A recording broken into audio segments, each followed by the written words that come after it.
Alright, so I just saw this video. It's a YouTube short. Probably shows up on TikTok, who the hell knows. Anyway, it opens with this girl saying that she really likes 7 times 3 equals 21. Like this, it makes sense to her, it's intuitive, it feels good, it's right, this is nice. Okay. Now, the response to this, so the back half of this short, from the creator, is that, yeah, but 56 equals 7 times 8 is deeply suspicious. Okay? Pretty sure that's his phrasing, too. But look at this. Look at this.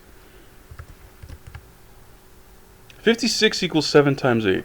You're literally just counting 5, 6, 7, 8. Okay? And I understand what he's talking about, because I had boomer teachers, too. Okay, I grew up in the generation where we were taught by boomers who didn't actually know how anything works and were incapable of independent thought because their cohort was just so vast that they didn't have to do that. They could just rely on, wow, this is what everybody else does, so let's just do that. Okay, I get it. And as a math tutor, I see this in my students all the time, that they struggle with, if there's a multiplication fact that they're struggling with between, 1 and 10 or 1 and 12 or something like that, it's this one. It's 56 equals 7 times 8. 7 times 8 equals 56. But this is literally the stupidest one to have a problem with, because you're just counting 5, 6, 7, 8. It never occurred to any teacher in the last 50 years to mention this. Like, oh, look. 5, 6, 7, 8. 56 equals 78. You can't count 5, 6, 7, 8? You can't see that? You can't point it out to your students and be like, here, this is the one that for some reason I don't even understand why this is an issue. Why this one is an issue. I don't get it. I've experienced this. I know what he's talking about. I understand it. Like, at a visceral level. Like, I can do all the other ones, but what is 7 times 8? I remember having this problem, right? And it wasn't ever a teacher that showed me this, that it's just 5, 6, 7, 8. It was me one day working with one of my students as a math tutor, and it just clicked for me. I was like, wait, 5, 6, 7, 8. Look at that. You're never going to forget it now. And she never did. And none of my other students that I ever showed that to ever like, you can just show it to somebody once and they got it because it's that simple. But for generations, nobody has noticed this. Okay? This is a problem. You can't point out 5, 6, 7, 8, that sequence, 5, 6, 7, 8. You can't point that out. You can't notice it? You can't perceive it for yourself as a teacher? Are you shitting me? Generations, thousands and thousands of individual teachers, none of them ever saw this and passed it on to anybody else and made it a normal thing. Like, all right, just this one, don't know why students have a trouble with 7 times 8, but they do. Look how easy this actually is. Now we can solve this problem. We can just nip it in the bud. Gone. Not a problem anymore. All you have to do is say it in passing like once or twice to somebody, and hey, you know what? They're never going to forget this one. But for generations, it has been the case that the majority of students going through the education system come out, they're totally fine with 3 times 8 is 24, 7 times 3 is 21, 6 times 9 is 54. But 7 times 8, they have to stop and think about it.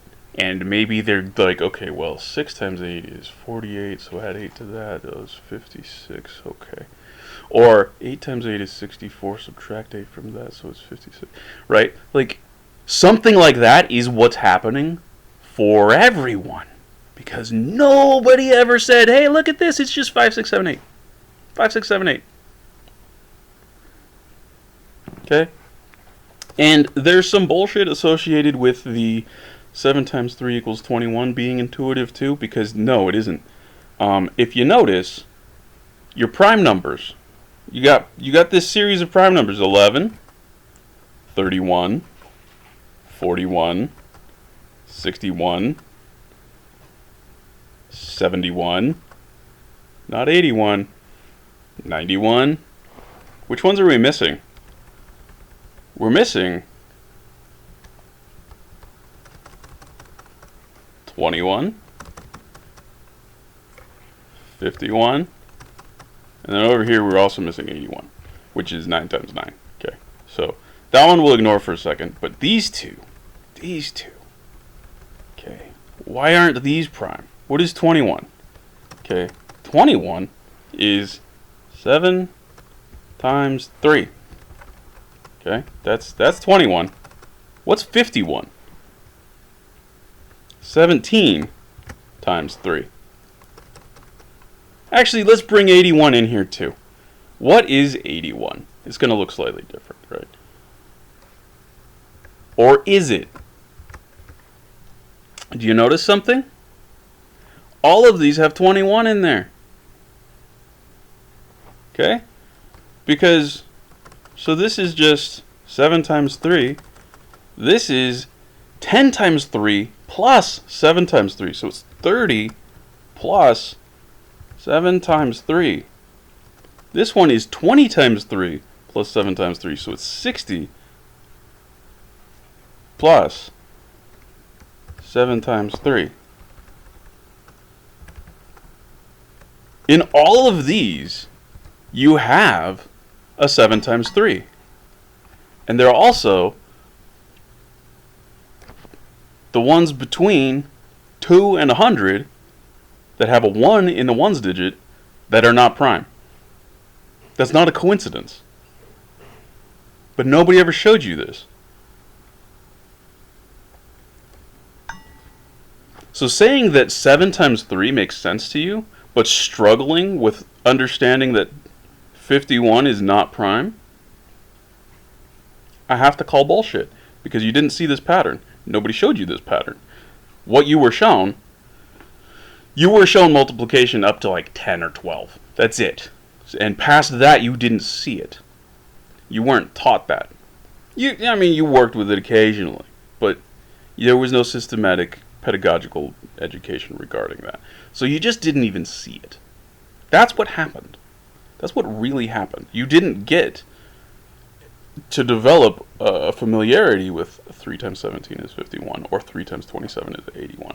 You didn't get to see the consequences of 7 times 3 being 21.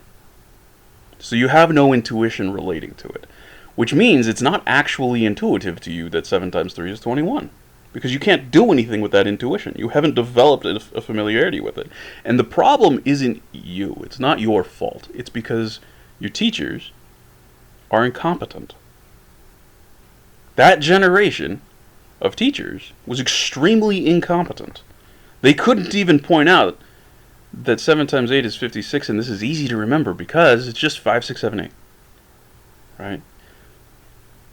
And they drilled you on, what's 3 times 7? What's 3 times 7? What's 3 times 7? And you got 21, and it's drilled into your brain. But you have no actual functional use of this. You cannot extend it to recognizing that 51 is not prime. 51 feels like a prime number to the same exact people who struggle with 7 times 8 being 56. It is a symptom of the same exact broken pedagogy. Okay. This is the problem. So my problem with this YouTube short is the degree of confidence that he's saying it with, and the fact that he's not criticizing anybody for it. Right?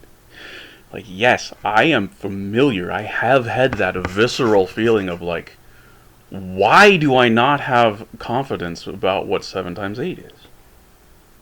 Because I grew up in that education system too. And I had that. But then one day I realized, 5, 6, 7, 8. Never forgot it. None of my students ever forgot it. That visceral feeling of what the fuck is 7 times 8 disappeared instantly. Because saw something that works. Right?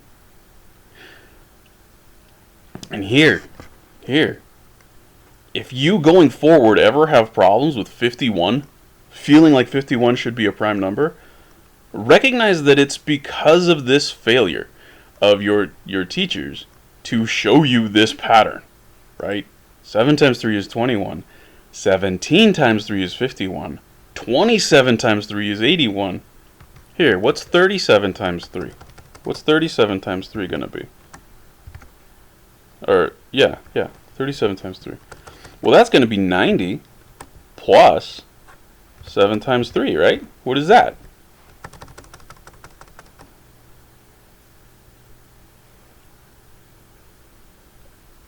$90 plus 20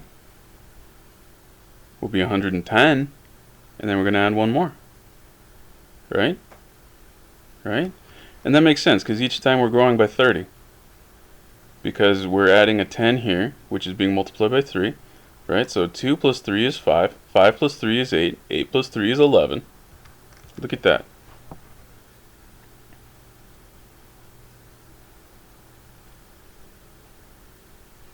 If 7 times 3 were truly intuitive in the way that people are claiming, this would be more intuitive. And it isn't. It's not. This isn't intuitive to people at all. And I know this as a math tutor. It's like what's 111 divided by 3? You can look at it using the rules for finding divisors of numbers, right? Like add up the digits, and if the digits add up to a multiple of 3, then it's divisible by 3. So you know 111 is divisible by 3 automatically, right? Because 1 plus 1 plus 1 is 3. That's easy to see. But what is the actual thing that we're multiplying by 3 to get us 111? Well, it ends in a 1, so its ones digit should be a 7. Okay? This is probably also something that wasn't taught to you, or not taught to you very well. Because when I show this to my students, they're always like, what the hell are you talking about? I need to figure out the tens and the hundreds, how that works first. Like, no. Because for the ones digit, the only thing that's happening there in a multiplication that's interacting is the ones digit of the two things that you're multiplying together, right? So if you know that 7 times 3 ends in a 1, and you know that 111 is divisible by 3, then you know that the ones digit of the thing you're multiplying by 3 is a 7. Okay? And now this is something that, like, students who get called like good at math, right? They get said, "Oh yeah, you're good at this." They figure this out on their own because nobody teaches you this. Nobody tells you this.